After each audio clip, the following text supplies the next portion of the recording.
Струмица се потврдува како едно од сакралните, значајни средновековни средишта во Македонија благодарение на многобројните археолошки наоѓалишта од тој период.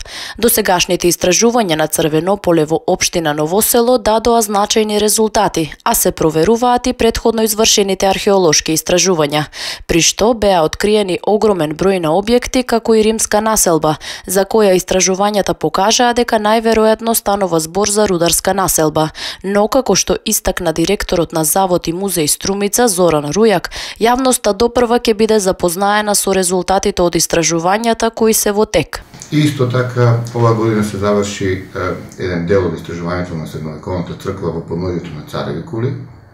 Тоа е еден објект кој што имавме сознанија за него од поодамна, меѓутоа последните 2 години интензивно се врши истражување, убав објект со интересни наоди.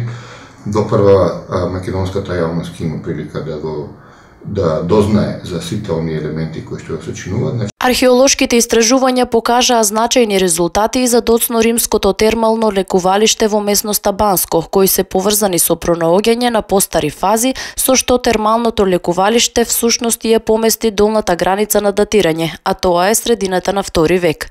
Постојат докази за светилиште на ова место, најверојатно посветено на Хермес. Во делот на заштитата на културното наследство се работеше на црквата Свети пророк Илија во Дојран, каде беа извршени конзерваторски активности. Според Рујак, на дел од нив треба уште малку да се работи.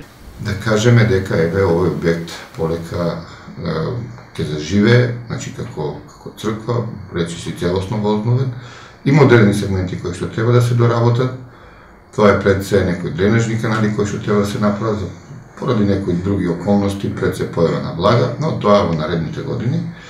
Ова е проект кој што со години се работеше и можам слободно да кажем дека речиси целосно е реализиран. Во моментов се работи на осовременување на постојаната поставка во музејот со поддршка на Министерството за култура, во склоп на која ќе бидат набавени и монитори, ќе биде направено едукативно катче и простор за посетители, а ќе бидат поставени и приемни пунктови со продажно место за одредени музејски копии.